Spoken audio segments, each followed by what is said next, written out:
Hello दोस्तों, चलिए एक और वीडियो लेकर आए हैं हम। ठीक है, आपके लिए ये जो वीडियो है इसमें दिया गया है छत्तीसगढ़ के जो प्रीवियस ईयर प्रश्न पूछे गए हैं ना, छत्तीसगढ़ व्यापम में।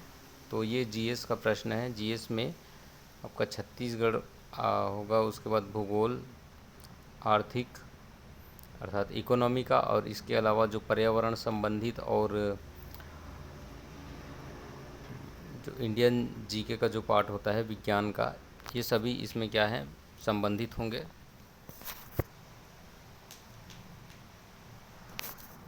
ठीक है, तो चलिए सबसे पहला प्रश्न देखते हैं हम।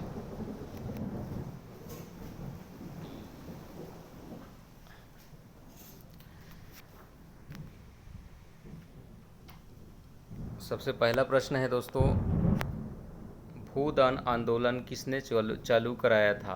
तो भूदान आंदोलन चालू कराया था विनोबा भावे ने। कौन थे विनोबा भावे?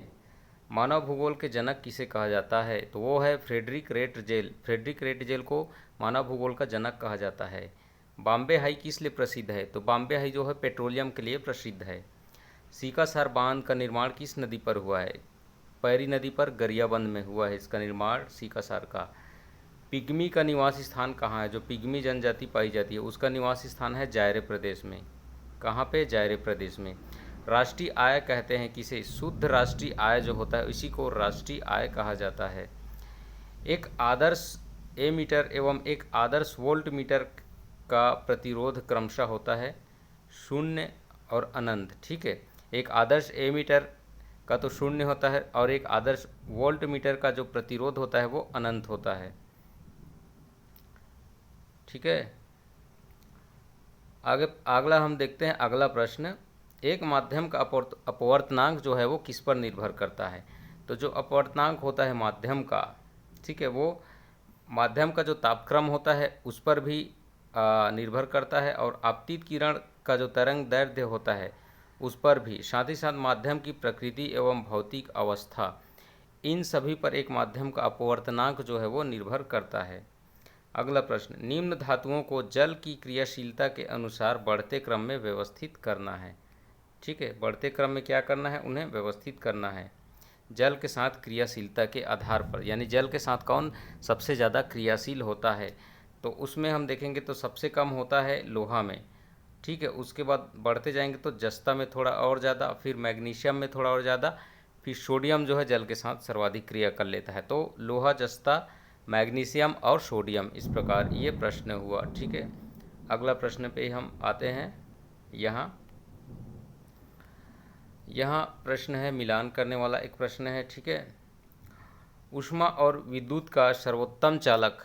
ठीक है, ऊष्मा और विद्युत का सर्वोत्तम चालक तो कौन होता है? चांदी। ठीक है, सर्वाधिक पाया जाने वाला धातु कौन होता है? एल्यूमिनियम, सर्वाधिक पाया जाने वाला धातु। सर्वाधिक आघातवर्धनी धातु किसे बोलते हैं? सोना को। ऊष्मा का दुर्बलतम चालक किस में होता है? तो शीशा में होता है। सबसे हल्की धातु कौन है? तो लिथियम। लिथियम जो है सबसे हल्की धातु है। कौन से लवणों के विलयनों का युग्म जो है अम्लीय प्रकृति का होता है? ठीक है, तो ये जो लवण है CuSO4, CuSO4, NH4 2SO4, ठीक है, इसका जो विलयन होता है ये अम्लीय प्रकृति का होता है। ठीक है, अगला प्रश्न देखिए, सर्वाधिक हरा शैवाल रहता है। ठीक है, जो हरे शैवाल होते हैं, ठीक है, वो ज़्यादातर कहाँ रहते? तो वो ज़्यादातर ताज़े पानी में रहते हैं। किसमें? ताज़े पानी में। अब देखना है, भारत का एक नागरिक, ठीक है, अगर वो चुनाव लड़ना चाहता है किंतु वह विकृत चित्त का है, उसका चित्त ठीक नहीं है, मन शांत नहीं है, या फिर मन जो है उसका ठीक नहीं है, ठीक है, तो कौन जो है इसकी घोषणा करेगा कि उसका जो चित्त है वो विकृत है? तो जो सक्षम न्यायालय होगा ना, ये इसकी घोषणा करेगा कि उसका चित्त जो है वो ठीक नहीं है या उसका चित्त विकृत है, ऐसा करके। ठीक है, राज्यसभा के उपसभापति को पदच्युत करने के विषय में क्या सही है? ठीक है, राज्यसभा का जो उपसभापति हो उसको पद से हटाने के विषय में क्या सही है। तो इसके लिए जो प्रस्ताव है वो 14 दिन पूर्व सूचना देकर शुरू किया जाना चाहिए। इसके अलावा प्रस्ताव सदन के तत्कालीन सदनों के बहुमत से पारित होना चाहिए। तत्कालीन सदनों के बहुमत से पारित होना चाहिए। किस वैदिक ग्रंथ में, ठीक है, किस वैदिक ग्रंथ में पुष्वन से लेकर मृतक दाह तक सामाजिक रीति रिवाज, सामाजिक स्थिति, रीति रिवाज एवं संस्कार जो है इसका वर्णन किया गया है। ठीक है, तो वह वैदिक ग्रंथ है ग्रह सूत्र। कौन सा है? ग्रह सूत्र।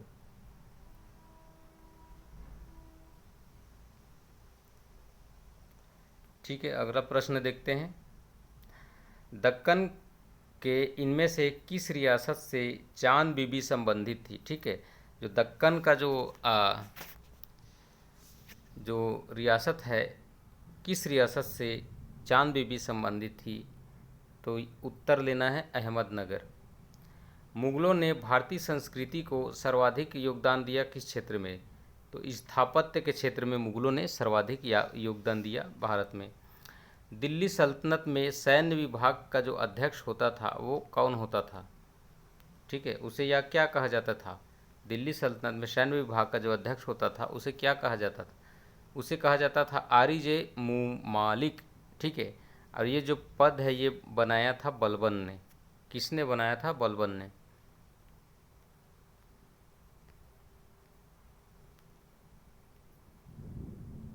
ठीक है, विशिष्ट द्वैत दर्शन के संस्थापक कौन थे? विशिष्ट द्वैत दर्शन, ठीक है, याद रखेगा, इनका नाम है रामानुजाचार्य जी। विशिष्ट द्वैत दर्शन के क्या थे? ये संस्थापक थे। राष्ट्रीय राजमार्गों का विकास एवं रख रखाव किन एजेंसियों के माध्यम से किया जाता है? तो ये 3 एजेंसी याद रखेगा, NHAI, BRO यानी ब्रो, PWD, ठीक है, आल, सभी के द्वारा राष्ट्रीय राजमार्गों का रख रखाव किया जाता है। अगला प्रश्न है, दंड कारण्य जो योजना है वो किस लिए बनाई गई है? तो पूर्वी पाकिस्तान की जो विस्थापित लोग हैं या ना पूर्वी पाकिस्तानी, उनको बसाने के लिए दंड कारण्य योजना बनाई गई है। ठीक है, यहाँ पे सही विकल्प चुनना है। भाबर प्रदेश, भाबर प्रदेश में क्या होता है? इसमें भारी कंकड़ पत्थर वगैरह का क्या होता है? जमाव होता है। तो भाबर से भारी याद रख लीजिएगा। ठीक है, तराई प्रदेश, इसमें नवीन जलोढ़ जो मिट्टी होती है ना उससे बना होता है तराई प्रदेश, यानी ताज़ा ताज़ा तराई अर्थात नवा जलोढ़, ऐसे करके याद रखना। कादर प्रदेश, ये खादर प्रदेश है। तो ये बारिश कड़ों वाली जो जलोढ़ मिट्टी होती है ना, बारिश के कड़ों वाली, तो बारिश के कड़ पड़ती है तो वहाँ पे क्या हो जाता है? खड्डा हो जाता है, खाड़ा हो जाता है, तो वो खादर प्रदेश है। इस तरह से याद रख लीजिएगा, ट्रिकी टाइप का। ठीक है, उसके बाद है बांगर प्रदेश। तो जो पुरानी जलोढ़ मिट्टी से जो बना होता है उसे बांगर प्रदेश कहा जाता है। जैसे कि दोस्तों एक देखिए, अपने यहाँ इंडिया में एक पुराने खिलाड़ी था जिसका नाम था संजय बांगर। ठीक है, संजय बांगर जो पुराने खिलाड़ी थे, तो इसे याद रखना, बांगर क्या? पुराना, तो बांगर प्रदेश होता है पुरानी जल मिट्टी वाला। ठीक है, अगला टेलीफिल्म। ठीक है, क्या है? टेलीफिल्म। पुन्नी के चंदा के संगीत संयोजक कौन थे? ठीक है, एक टेलीफिल्म था छत्तीसगढ़ का पुन्नी के चंदा, इसके क्या थे? संगीत संयोजक कौन थे? तो वो थे खुमान साव। ठीक है, क्या नाम था इनका? खुमान साव जी। ठीक, खुमान साव। राज्य में स्त्री पुरुष के अनुपात क्या है? स्त्री पुरुष जो लिंगानुपात है वो है 991 और 100। ठीक है, स्त्री 991 है और पुरुष है 1000। ठीक है, सिंधु घाटी सभ्यता का विकास किस युग में हुआ? मध्य पाषाण काल या ताम्र पाषाण काल? तो ताम्र पाषाण काल को ही सिंधु घाटी सभ्यता बोला जाता है। ठीक है,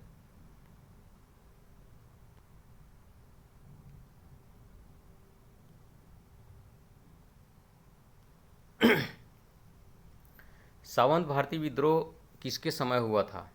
तो मेजर एगेन्यू था उस समय। ठीक है, इसके समय ही सावंत भारतीय विद्रोह हुआ था।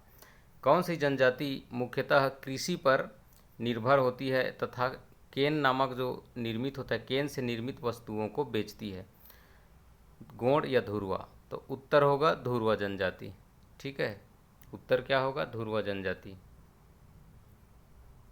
1929 में गठित कौन सा आयोग श्रमिकों के लिए शाही आयोग के नाम से जाना जाता है? तो वो आयोग का नाम है व्हीटली आयोग। कौन सा आयोग है? व्हीटली आयोग। 1924 में सचिन सन्याल और जोगेश चंद्र ने कौन सा क्रांतिकारी संगठन बनाया था? ठीक है, ऑप्शन है, देख सकते हो, हिंदुस्तान रिपब्लिक एसोसिएशन। ठीक है, इन लोगों ने बनाया था हिंदुस्तान रिपब्लिक एसोसिएशन। ठीक है, नेक्स्ट प्रश्न, पंजाब में हुए कूका आंदोलन के नेता का नाम बताना है। राम सिंह, हरि सिंह। तो उत्तर होगा इसका राम सिंह। ठीक, यहाँ पे फिर से देखना है, सही जोड़ी मिलान करना है। ठीक है, भील, खरिया, टोडा और उरांव। ठीक है, भील क्या है? तो भील जो है अरावली विंध्याचल सतपुड़ा क्षेत्र में निवास करती है। भील जो जनजाति है या भील लोग हैं, ये अरावली विंध्याचल सतपुड़ा क्षेत्र में निवास करते थे। खरिया जो है मयूरभंज पहाड़ी जो है, वहाँ पे खरिया लोग वहाँ पे खड़े थे मयूरभंज पहाड़ी में मंजूर का पंख देखने के लिए। ऐसे ट्रिक करके याद रख सकते हो, खरिया लोग मयूरभंज पहाड़ी में। टोडा जो है ये नीलगिरी पहाड़ी में, जो तमिलनाडु का क्षेत्र है, वहाँ पे टोडा नीलगिरी पहाड़ी में मिलता है। उरांव, रांची के जो पठार है वहाँ पे उरांव जनजाति पाई जाती है खासकर। ठीक, दिल्ली सल्तनत के दौरान किस संस्कृति का विकास हुआ था? इंडो अफगान या इंडो पर्शियन? तो इंडो पार्शियन आपको उत्तर लेना है, इंडो पार्शियन इसका विकास हुआ था दिल्ली सल्तनत के दौरान। ठीक है, शंकर राव गनंदवाले के नेतृत्व में कौन सा जंगल सत्याग्रह हुआ था? तो याद रखिए, तमोरा जंगल सत्याग्रह हुआ था। रुद्री को नहीं लेना है, तमोरा जंगल सत्याग्रह हुआ था। ठीक है, काल वैशाखी यानी नार्वेस्टर क्या है? तो ग्रीष्म काल में दोस्तों एक तूफान आता है गर्मी के दिनों में, इसे काल वैशाखी के नाम से जाना जाता है। ठीक, कोरवा जनजाति का एक विवाह है जिसमें क्या होता है, महिला जो है पुरुष के घर जाकर जबरदस्ती रहने लगता है। इस विवाह को क्या नाम दिया जाता है? तो उसे ढुकू विवाह कहा जाता है। उत्सर्जन तंत्र में कौन सा कैप्सूल होता है? ठीक है, बोमन कैप्सूल, या बोल देगा कि बोमन कैप्सूल किस तंत्र में होता है? तो उत्सर्जन तंत्र में होता है। ठीक है, दांडी नमक मार्च के समय वायसराय कौन था इंडिया का? तो वायसराय था लॉर्ड इरविन। ठीक है, लॉर्ड इरविन क्या था दांडी के समय, दांडी मार्च यात्रा के समय लॉर्ड इरविन जो था, वही जो था ये वायसराय था इंडिया का। भारत का राष्ट्रीय गान मूल रूप से किस भाषा में लिखा गया है? तो ध्यान देना है, बंगाली भाषा में लिखा गया है। ठीक है, बंगाली भाषा में। गैल्वेनोमीटर किस सर्किट में करंट की उपस्थिति का पता लगा सकता है? ठीक है, तो गैल्वेनोमीटर क्या है? किसी सर्किट में करंट की जो उपस्थिति होती है इसका पता लगा सकता है। तो ये विकल्प दिया था, तो ये विकल्प सही है। वेबगत सिद्धांत किसने दिया था? वेबगत सिद्धांत डलहौजी ने दिया था। ठीक है, किसने दिया था? डलहौजी ने। अगला प्रश्न है, किस नदी को अफ्रीका की नदियों का पिता कहा जाता है? तो वो नदी है नील नदी। नाम रखिएगा याद, नील नदी। ठीक, अगला प्रश्न है, सही बताना है। लिटमस सॉल्यूशन एक बैंगनी क्या है? डाई है, जिसे शैवाल से क्या करते हैं? निकालते हैं। बिल्कुल सही है। जब लिटमस सॉल्यूशन ना हो तो अम्ली हो और ना ही क्षारी हो, तो इसका रंग जो है वो बैंगनी हो जाता है। क्या बोल रहा है ये प्रश्न? बोलता है जब लिटमस जो है वो लिटमस सॉल्यूशन ना हो, अगर लिटमस सॉल्यूशन ना हो तो क्या होगा? अगर लिटमस सॉल्यूशन ना हो तो अम्ली।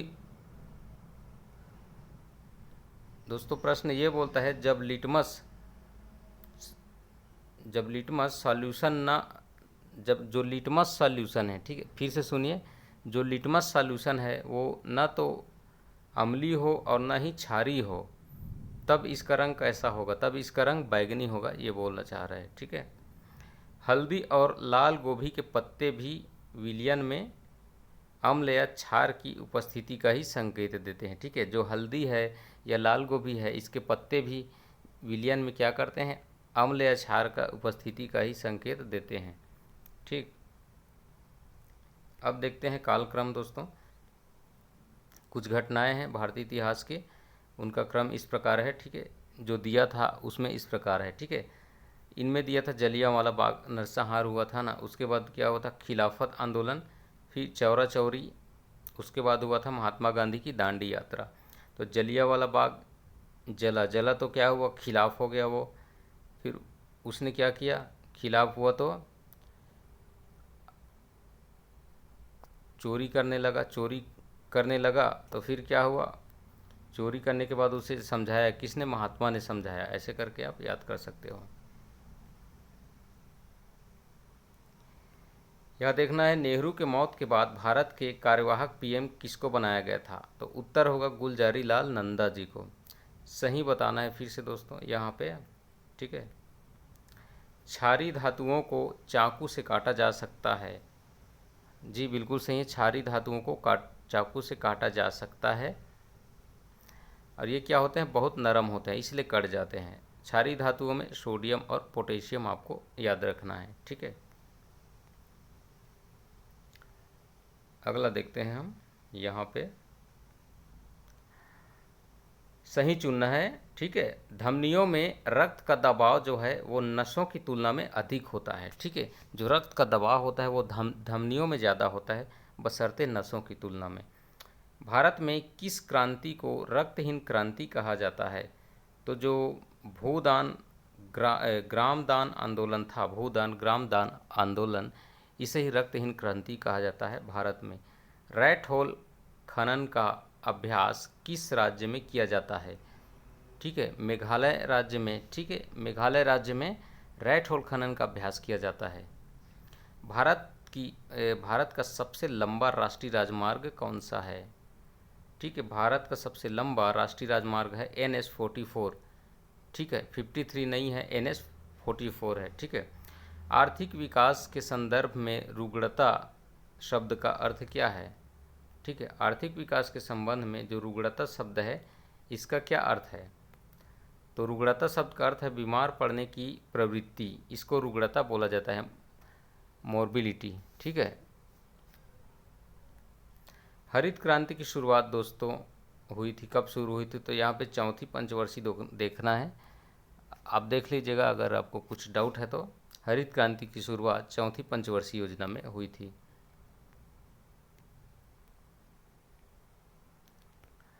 तारामंडल जिसे ग्रेट बियर कहते हैं, है ना, वो तारामंडल जिसे ग्रेट बियर कहा जाता है, इसमें कितने तारे होते हैं। तो अब आंसर दिखेंगे वहाँ पे 7। कितना लिखेंगे, 7 तारे होते हैं। हृदय में स्पंदन बनाने वाली प्रेरणा। ठीक है, हृदय में स्पंदन बनाने वाली प्रेरणा, ठीक है, के जाने का सही रास्ता क्या है। जो हृदय में स्पंदन बनाती है जो प्रेरणा, जिसे पल्स मेकिंग इम्पल्स बोला जाता है, उसका जाने का रास्ता किस प्रकार है या उसका क्रम क्या है। तो सबसे पहले SC नोड, उसके बाद SV नोड, उसके बाद हिस मंडल, फिर परकिंजे तंतु, उसके बाद हृदय पेशी, इस प्रकार वो जाता है। ठीक है, अगला प्रश्न देखिए, खाली स्थान के लिए श्वसन गुणांक का मूल्य 1 होता है। किसके लिए होता है श्वसन गुणांक का मूल्य 1। तो ग्लूकोज के लिए होता है। ठीक है, ग्लूकोज के लिए। अमाशय का pH मान होता है, कैसा होता है, शक्तिशाली अम्लीय होता है। ठीक है, अमाशय का जो pH मान है वो। ठीक, मिलान करना है दोस्तों फिर से यहाँ पे देखिए, अपोहक यानी जो डायलाइजर है, ठीक है, ये संबंधित है वृक्क यानी किडनी से। ठीक है, ये कहे सरटोली सेल्स, ये जो है वृषण से संबंधित है। सरटोली सेल्स जो है वृषण से संबंधित होता है। हेसल कोर्पस्कल्स, ठीक है दोस्तों, हेसल कोर्पस्कल्स ये जो है थाइमस से संबंधित है। किससे संबंधित है, थाइमस से। क्या, हेसल कोर्पस थाइमस से संबंधित होता है। ताप नियंत्रण ये जो है हाइपोथैलेमस, ठीक है, जो हाइपोथैलेमस है ये ताप नियंत्रण से संबंधित होता है। चलिए दोस्तों, फिर से यहाँ पे मिलान करना है। पृथ्वी पर प्रथम जीवन, ठीक है, कीमोट्रॉफ। पृथ्वी पर प्रथम जीवन कीमोट्रॉफ, इसके लिए याद रखना है। स्टुअर्ट प्रोवर कारक, स्टुअर्ट प्रोवर कारक क्या था? तो जो कारक एक्स था, ठीक है, वो स्टुअर्ट प्रोवर कारक से संबंधित है। सेल ड्रिंकिंग, सेल ड्रिंकिंग क्या है? पिनोसाइटोसिस, पिनोसाइटोसिस जो है इसे सेल ड्रिंकिंग कहते हैं। इसके बाद है एपिनेफ्रिन, एपिनेफ्रिन ये एड्रीनर्जिक से संबंधित है। कौन? इपेनेफ्रिन, इपेनेफ्रिन जो है एड्रीनर्जिक से संबंधित है।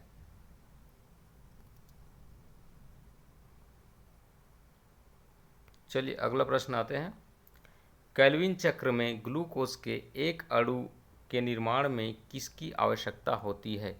ठीक है, जो केल्विन चक्र होता है इसमें ग्लूकोज का जो एक अणु के निर्माण के लिए किसकी आवश्यकता होती है? तो इसमें 18 अणु एटीपी एवं 12 अणु NADPH2 का ज़रूरत होता है। ठीक है, 12 अणु किसका? NADPH2 का, और जबकि 18 अणु ATP का। ठीक है, अगला प्रश्न। अक्रिय प्रकाशीय फास्फेरीकरण, ठीक है, अक्रिय नहीं चक्रीय है दोस्तों, ये चक्रीय प्रकाशीय फास्फेरीकरण के संदर्भ में कौन सा सही है? तो दोस्तों केवल PSI क्रियाशील होता है। इसमें क्या होता है? PSI क्रियाशील होता है।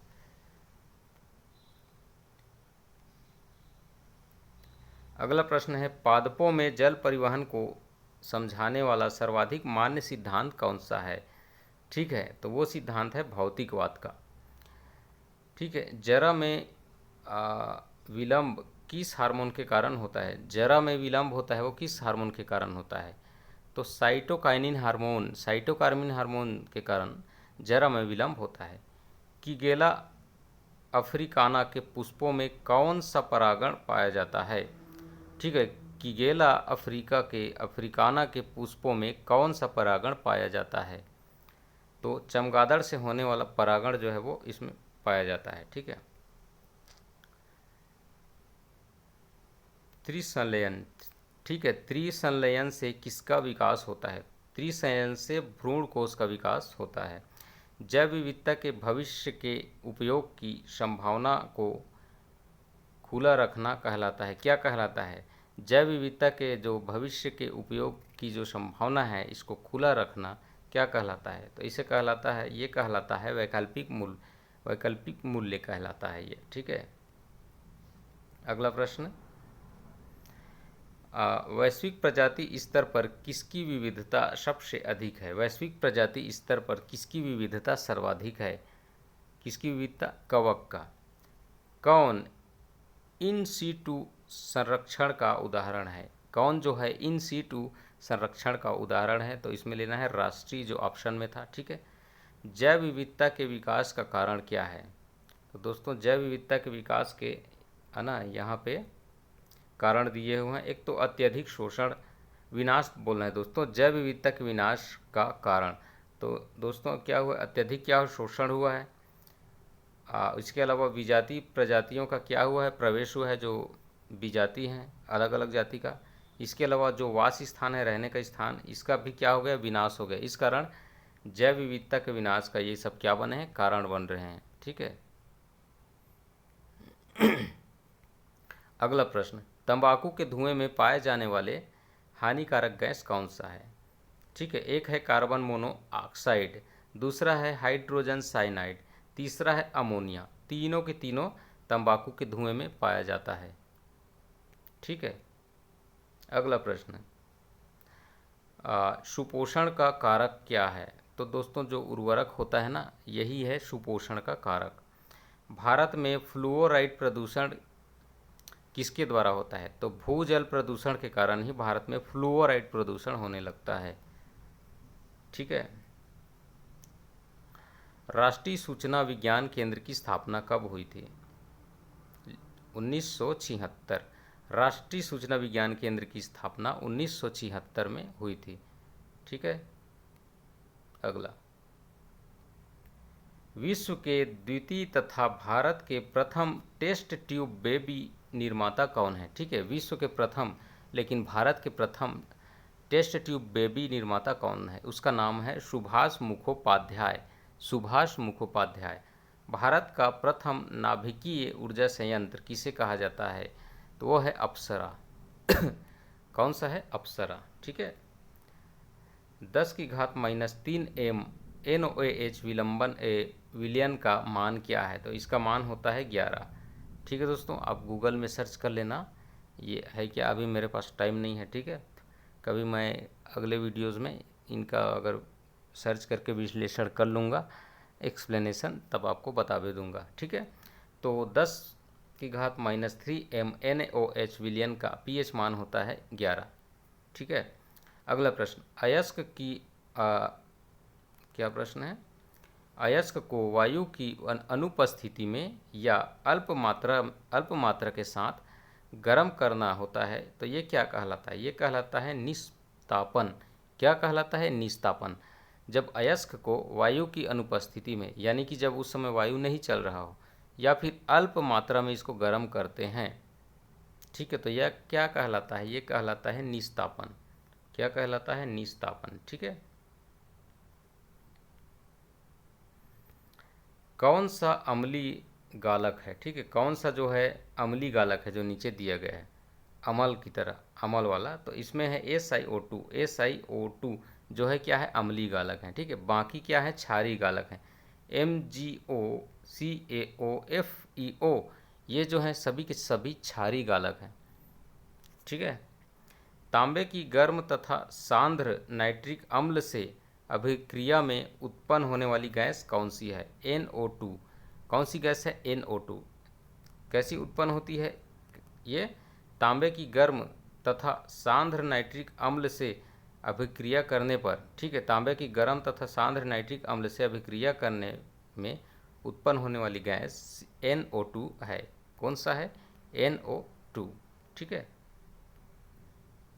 अगला प्रश्न, F2C बराबर CF2, F2C बराबर CF2 किसका एकलक है? किसका एकलक है? तो उत्तर होगा टेफ्लॉन का। टेफ्लॉन का एकलक है। ठीक है, इसमें ऑप्शन दिया था PVC, ठीक है, नायलॉन और पॉलीथीन। ठीक है, तो इसमें उत्तर लेना है टेफ्लॉन को। किसकी प्रयोगशाला विधि में MnO2 का प्रयोग उत्प्रेरक की भांति किया जाता है? ठीक है, किसकी प्रयोगशाला विधि में MnO2 का प्रयोग उत्प्रेरक की भांति किया जाता है? तो ऑक्सीजन के प्रयोगशाला विधि में MnO2 का प्रयोग उत्प्रेरक की भांति किया जाता है। ठीक है। ठीक है दोस्तों, तो ये वीडियो यहीं तक।